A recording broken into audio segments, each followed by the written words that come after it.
The Elgin History Museum, in conjunction with Ernie Broadnax and Grindstone Productions, present Project 231, a story of Elgin's African-American heritage. Funding for this project was provided by the Kane County Riverboat Fund, funding a variety of projects and programs aimed at strengthening Kane County communities. Fabric Images, the world's most sought-after creators of printed and non-printed tensioned fabric architecture. The Siegel Family Foundation, providing the community with the benefits of quality corporate citizenship. The Florence B. and Cornelia A. Palmer Foundation, strengthening the visual and performing arts community in Elgin. The Grand Victoria Foundation, supporting the promise that Illinois communities can be great places to live and work. The City of Elgin Cultural Arts Commission, the City of Elgin Heritage Commission, Hope Fair Housing Center, creating greater housing opportunities and choice for all people. The Gail Borden Library Foundation, by Elgin Community College, ECC, Bright Choice, Bright Future. By Judson University, shaping lives that shape the world. And by Advocate Sherman Healthcare, inspiring medicine, changing lives. Additional support was provided by the Rick Jaco Foundation, the IHC Foundation, Carl and Mary Ellen Flax, Joyce Fountain, Prezell Hardy, Pratha Entertainment and Tish Powell, Raleigh Sutton, Doug Tomshaw, and the many individuals who made a donation to this project. Thank you.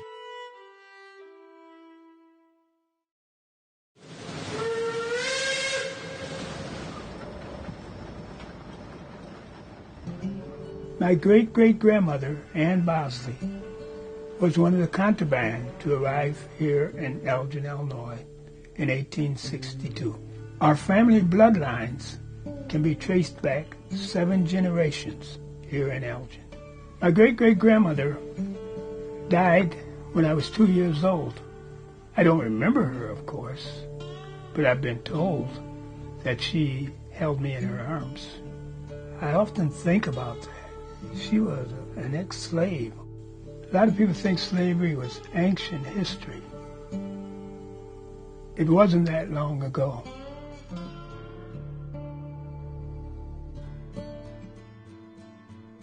By the time the transatlantic slave trade ended in 1809, some 12 million African men, women, and children had been taken from their homeland, shackled, and shipped overseas to the Americas. More than 11 million slaves were sold in Central and South America and the Caribbean. 645,000 were brought to North America, where their population grew to more than 4 million by the outbreak of the Civil War. The peculiar institution of slavery had become a contentious national debate by the 1830s, with some of the strongest opposition coming from Christians and Quakers living in New York, Pennsylvania, and Massachusetts. Elgin was settled in 1835 by James T. Gifford, a New York native who came west with his brother Hezekiah to stake a claim in the new territory and establish a town. Gifford and his wife Laura were devoutly religious and outspoken anti-slavery advocates. Gifford's 2 sisters, Harriet and Louisa, had also settled in Elgin. Louisa would marry a man who became a central figure in the Underground Railroad in Chicago. James Gifford's sister married Dr. C.V. Dyer. It was said that their home in Chicago was an Underground Railroad station, and they knew all of the abolitionists, both black and white abolitionists. Allen Pinkerton, formerly of Dundee, Philo Carpenter, whose relatives in Warrenville, Owen Lovejoy of Princeton, and John Jones, a wealthy black tailor who was really a central Underground Railroad operator in Chicago.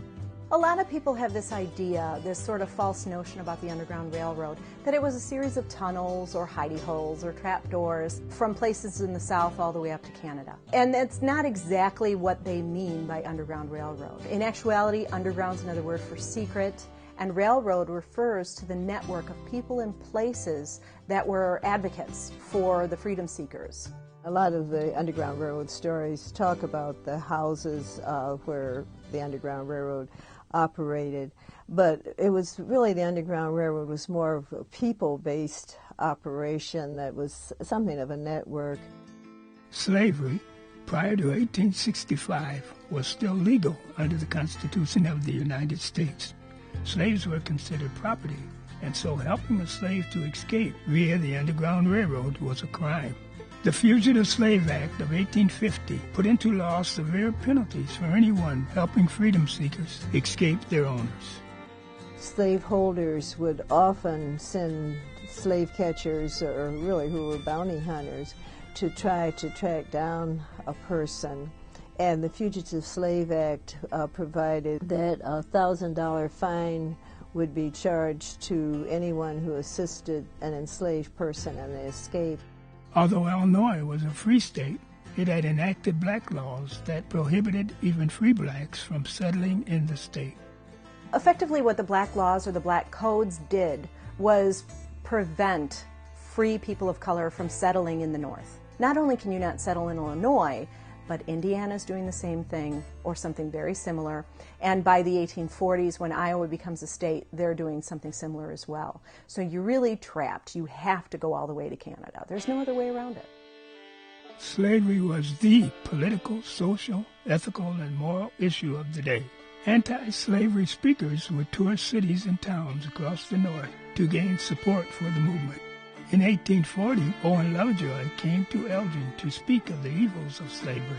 Owen's brother Elijah was a radical abolitionist who was attacked and murdered by a pro-slavery mob in Alton, Illinois in 1837. It was largely a pro-slavery area down there, especially right outside St. Louis. You've got a lot of people of color working as slaves along the Mississippi River. You've got a lot of tension going on there between the pro-slavery and anti-slavery people. So by the 1830s, when you've got Elijah Lovejoy printing his newspaper, his anti-slavery newspaper, right outside of St. Louis, he's causing a stir among the pro-slavery people. They are threatening him, they're throwing his printing press into the river, and finally they actually assassinate Elijah Lovejoy.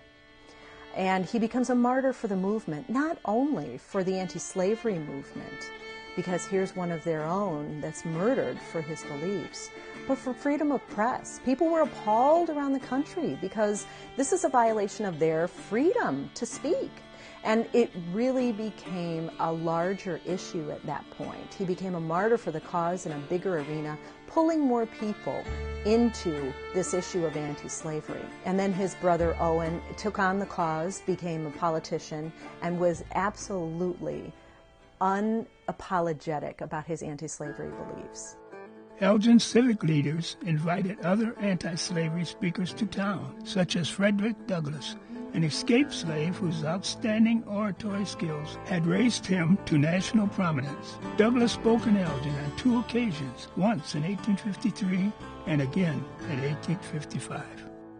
Frederick Douglass was used in terms of the movement to articulate that people of color are literate, are articulate, are incredibly passionate. So he was in charge of changing the minds of people who were doubtful about the intellect of people of color. The slavery debate was raging on in cities and towns across the North when Confederate troops fired on Fort Sumter, South Carolina on April 12, 1861. The war between the states had begun.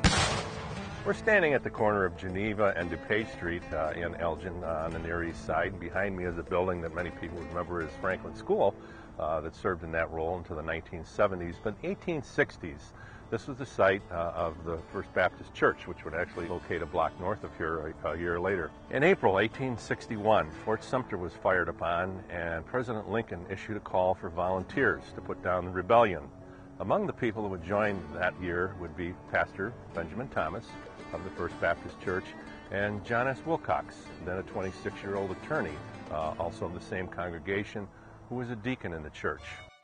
Benjamin Thomas enlisted with the 52nd Illinois and was made a chaplain.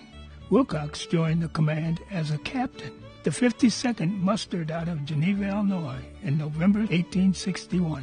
6 months later, they would fight in the bloody Battle of Shiloh, the war's first large-scale conflict. The Battle of Shiloh was fought in April of 1862. That's 1 year into the war, and it holds the distinction of being the first major battle in the Civil War. The Union forces will have around 40,000 troops, including your 52nd Illinois with Lieutenant Colonel Wilcox. They're fighting to basically keep the Mississippi River under one country. They're fighting to preserve the Union. Later on, it's morphed into an effort to abolish slavery, but it's a just absolute gruesome battle. But the Union forces are victorious there, and they will continue southward into southwestern Tennessee with the intention of moving to that key railroad junction at Corinth, Mississippi, where two major, probably the most important Confederate railroads in the Western Confederacy will cross there, the Mobile and Ohio and the Memphis and Charleston. In fact, one Confederate Secretary of War will call these two railroads the vertebrae of the Confederacy, the backbone of the Confederacy. They're that important. I understand the slaves that moved to Elgin, the contraband that moved to Elgin, come to Corinth via a Union raid into North Alabama. There were quite a few of these.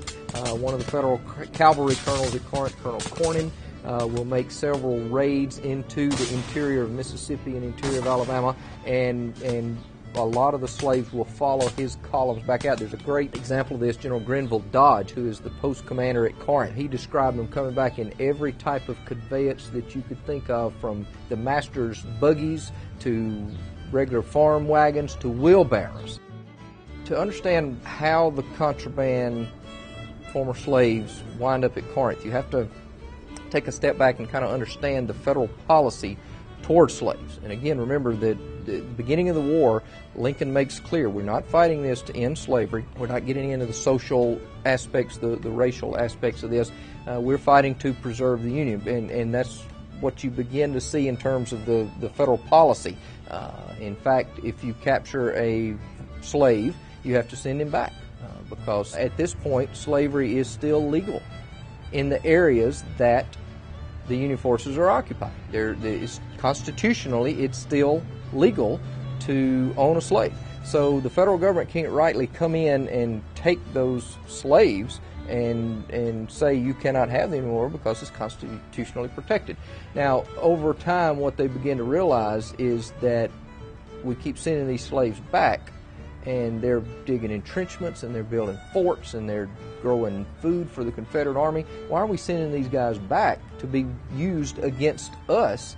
Why not keep them and use them in the war effort against the Confederacy?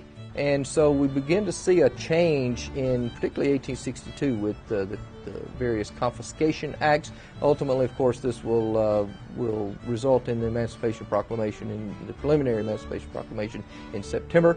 That'll go into effect, of course, January the 1st when President Lincoln signs that. So to understand how we get to the point at Corinth where we get contraband is very important, because we're in the midst of that change. A major factor, however, in terms of deciding what to do with the slaves and them leaving plantations and so on, really, and there's a great movement in slave historiography, African American historiography now, putting the impetus on the slave themselves, stepping out and acquiring their own freedom, rather than a Union soldier going to a plantation and saying, all right, you are free, come with me. The slave made that choice, and the first chance he or she gets to get away from that plantation, they're gone, and the best chance they get to do this is when a Union army marches by. So a lot of these slaves actually determine on their own that I'm going to set myself free, and I'm going to the nearest place that will offer me protection and refuge, and for a lot of those it was Corinth, Mississippi. They just wandered off. There was no one to stop them. So on the roads there were just thousands of wandering slaves going to the Union lines, the Union camp there, and they just kind of gathered there for safety, for care, or whatever, but they mostly came from Pride Station, Franklin County, Alabama, Cherokee County, Alabama, and around that area there. It's quite a large number of contraband, and that leads into the question of what are we going to do with them? We got to feed them. We can't just turn them out, and we got to clothe them and provide security for them. And they were worried about disease, and smallpox was still rampant. Other diseases, camp fever, and and the stuff that was prevalent during the Civil War. The contraband were a concern to Wilcox, who had been promoted to the rank of lieutenant colonel. On September 27th, he wrote home to his wife. But these poor, miserable beings, what is to be their fate? How are they going to live during the coming winter? There are something like 1,000 of helpless men and women and children gathered together into a camp. You know, in large part, it's common sense to get children out of war zones. So you want to get the aged, the infirm, the sick, the children. You want to get them out of the war zone, which is what Corinth is at this point. The contraband issue was becoming a real problem for the Union forces. So on September 18, 1862, Secretary of War General Edwin Stanton officially authorized shipments of contraband to cities and towns in the North. Union soldiers were encouraged to write home to see if people in their hometown would receive and care for these refugees of war.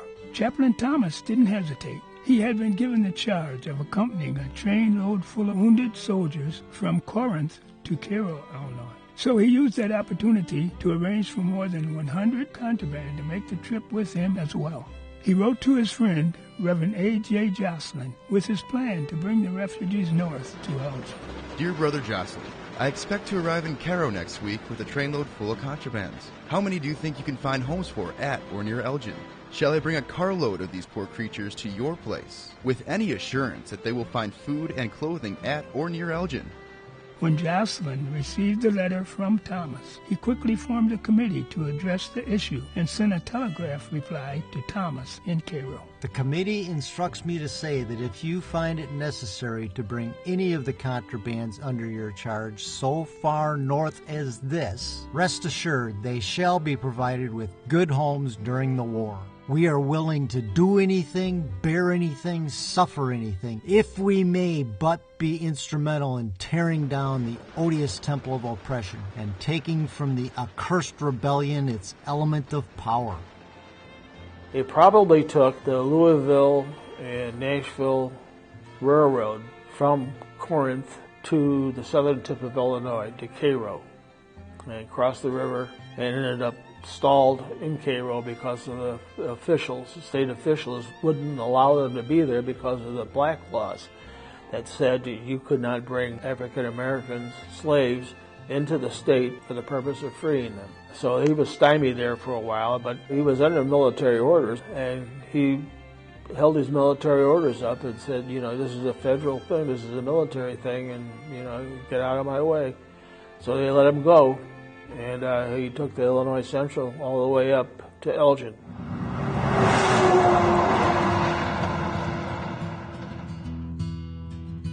This is usually referred to as the Point. It's the southernmost point in Illinois. It's where the Mississippi River and the Ohio River converge. And then you could follow the Mississippi all the way down to New Orleans from this point. Cairo, before the Civil War, it was a river town. It still is to some degree a river town. You can see from the river traffic that's here today. But it became especially important during the Civil War because this was the jump-off point, you could call it, the point from which Grant moved his troops south to moving towards Vicksburg. The camp itself, the soldiers that were here numbered in the thousands during the Civil War. So this was where the troops converged. There was lots of training that went on before Grant felt prepared to start the move south. It wouldn't surprise me if there were more than 10,000 here, at least at some times during the Civil War. This is the southwest side of Cairo, Illinois. This is 11th Street, so we're at the corner of 11th and Cedar Street. And back behind me is now government projects called McBride Courts, but this was also the location of the barracks, as it was called. So the contraband camps were actually located back here in this area. Newspaper accounts refer to thousands, 2,000, 3,000. I know that the conditions at the camp, especially in the summer of 1861 towards even 1862, were very poor, and there were lots of people that suffered from diseases, smallpox. I know in one instance in 1862, the doctor that was in charge of working with the contraband said there were 150 cases of smallpox at that time. So It wasn't a pleasant place to live by any means. It was a financial drain on the government because they did have to be not only housed, but they had to be fed, they had to be clothed. And so Washington sent word to the commander here in Cairo to find jobs for the people located in the contraband camp. So lots of contraband left Cairo. The government found them jobs in many cases. And those contraband that left Cairo left on the Illinois Central.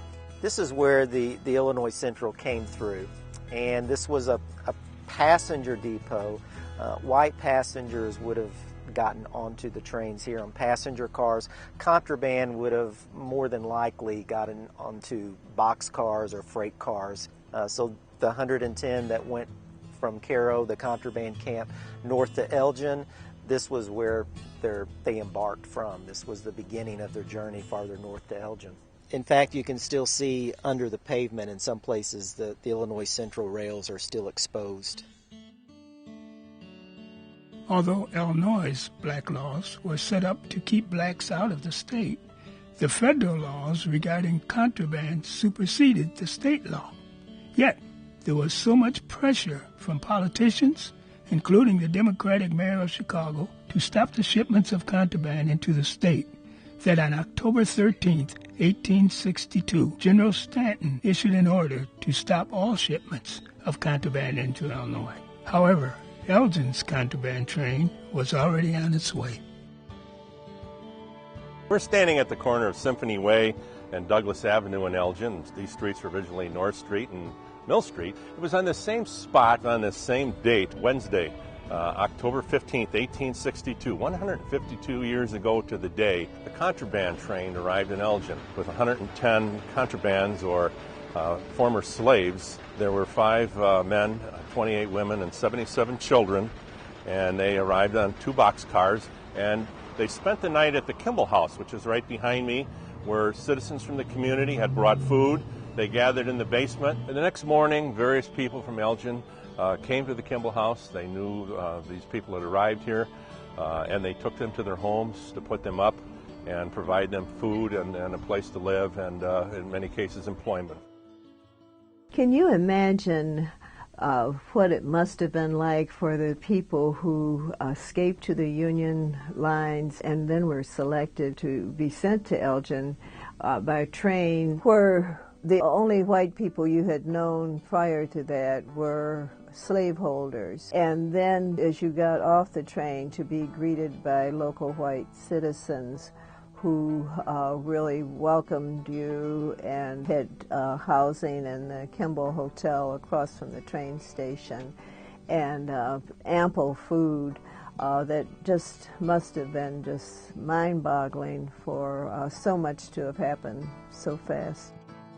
We know by a census taken in 1865 that about 15 Elgin homes actually provided housing to some of the contraband. One of them was Sylvanus Wilcox, whose house is behind me on Crichton on the west side of Elgin, who actually had 7 people living with him. Mr. Wilcox, also worth noting, was a judge and attorney and a brother of John Wilcox, and actually he became one of what we call the Four Immortals, who put up the money to help act as an incentive to bring the Elgin National Watch Company, then known as the National Watch Company of Chicago, to Elgin. Sadly, many of the contraband children had contracted contagious diseases such as smallpox, diphtheria, and scarlet fever from the contraband camps. Within months of their arrival in Elgin, nearly 20 of the contraband children had died from infectious disease, and almost as many white children had perished too. This, of course, increased prejudice against the blacks, as many white residents blamed the contraband for bringing these deadly diseases to Elgin. We're standing at the intersection of Chicago, Douglas, and North Grove Avenue in Elgin. In the 1860s, this area was known as Market Square. It's where people came to do their shopping, to take care of their business. It was right at the center of the downtown area. And of course, naturally, the contraband would come here as well. Unfortunately, they were treated less than kindly by the citizens. The reports that they were jeered and heckled as they came into this area. In fact, the situation got so bad that the 2nd District Democrat, a local newspaper, wrote an editorial pleading with the citizens to consider the type of behavior that was going on here. There is a growing disposition on the part of some boys and rowdies to insult and maltreat in every conceivable manner the contrabands. The disgraceful and barbarous treatment to which these poor creatures are daily subjected in the shape of stones and missiles of every description whenever they appear on our streets demands in thunderous tones that protection which humanity and law should always extend to the helpless and innocent. Things settled down in Elgin after the smallpox epidemic and scarlet fever outbreak ended. But when colored children started showing up at local schools in the spring of 1862, the rancor resumed with civic leaders like Reverend A.J. Jocelyn and his brother Edward on opposite sides of the issue. Originally, the school system in Elgin was run by the city council, and an ordinance that existed early on prescribed no mention of color or anything like that in terms of who could attend the schools. But when black children began showing up in Elgin schools in 1863, a resolution was introduced by Ed Jocelyn on the city council to amend the ordinance to restrict blacks. That passed by a narrow vote of 4-3. Ed Jocelyn was the brother of Reverend Adoniram Jocelyn, and I don't know that you could find two brothers that were more on opposite sides of the issue of integration of schools than those two. That vote of 4-3 and the split of those two men on the opposite sides of the issue of integrating the schools probably paralleled the way the community felt as well. Elgin schools were officially integrated in 1872. Maggie Oates was one of the 77 children to arrive on the contraband train in 1862 and was the first black person to graduate from Elgin High School. She graduated valedictorian of her class in 1879, an important first for the black community in Elgin, as it showed that blacks were just as intelligent and as capable as whites if given equal opportunity. However, it would take many more decades and many more firsts to break through and break down the racial barriers that kept blacks in Elgin from realizing true equal opportunity. One of the most prominent members in the history of Elgin's black community arrived in 1863. Arthur Newsom and his wife Minerva were slaves on the Newsom plantation in Cherokee, Alabama, when Union forces overran the plantation in the summer of 1862. Arthur and Minerva seized their opportunity to free themselves, and together with their baby Mary, took refuge behind the Union Army lines. When Chaplain Thomas arranged for the departure of the contraband train from Corinth to Cairo, Minerva and baby Mary were on board. Arthur didn't board that train, however, as able-bodied men and women were often conscripted by the Union Army to help with the war effort. Arthur Newsom stayed behind in Mississippi for another 6 months and worked as a teamster driving wagons for the Union Army. When he finally made his way north to Elgin in March of 1863, he was taken into the home of Nelson Truesdell. Truesdell, a dentist in Elgin, was also a member of the First Baptist Church and was actively involved in the Kane County Anti-Slavery Society. We're on Ann Street, a couple blocks north of us is Fremont and Hickory. Just a short distance away is where Arthur Newsom would live, who would be a patriarch of the black community. Arthur Newsom built many of the very first homes in this area.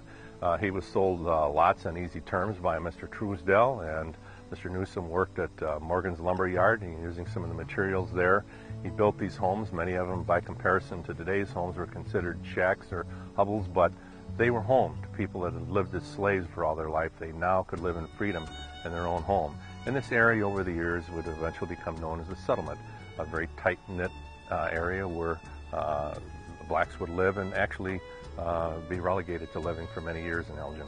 Not only did Arthur build the first homes for Elgin's black community, he organized its first church. Blacks had been conducting camp-like worship services outdoors, but in 1866, with the help of A.J. Jocelyn and Harriet Cheney from Elgin's First Baptist Church, Arthur officially established the Second Baptist Church of Elgin, which still serves the community to this day.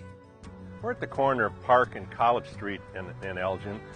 Behind me is the the Elgin Area Historical Society Museum, but that was actually the building of Old Main of the Elgin Academy, built in the 1850s. It was here when the very first African Americans came to Elgin.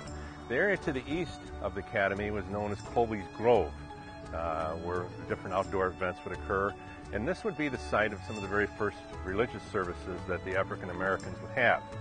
It would be a far from ideal situation, worshiping outside, although I'm sure in nice days it was fine situation. It was a location made even worse though, because there are reports that some of the very first church services that would happen here, whites would come by and jeer and heckle. It also didn't meet the needs of baptisms, which would occur actually at the Fox River, no matter what the season or what the temperature. From here, church services would later take place in Arthur Newsom's home on Ann Street, and then we knew there was a small frame building on the west side of Center Street at Douglas that would serve as some of the early church services. Second Baptist Church is the oldest established African American fellowship here in Elgin. Our history, we have a wonderful history dating back to 1866. And over the years, we've had 3 or 4 different locations. I became pastor here in 2000. We had a total membership of about 222 members. And today we have a little over 2,800 on roll. So God has really blessed us with some tremendous growth. Many other churches have served Elgin's black community over the years. St. James AME was formed in 1882 with the help of white friends from First Methodist Church of Elgin. In 1951, Reverend Spates organized the Faith Temple of the Church of God in Christ. Other churches have broken new ground in Elgin, such as the Bethesda Church of God in Christ on Hickory Place in the heart of the settlement, and New Hope Baptist Church, the first black church to locate on Elgin's west side. We're at New Hope Baptist Church. We're at 1405 Wing Street on Elgin's northwest side. We were the first black church to own property on this side of town. The black community is a great and awesome part of the heritage of Elgin, the history of Elgin, and we want to preserve that history and let our young people know that they have a heritage and a history that they can be proud of and that they can build upon.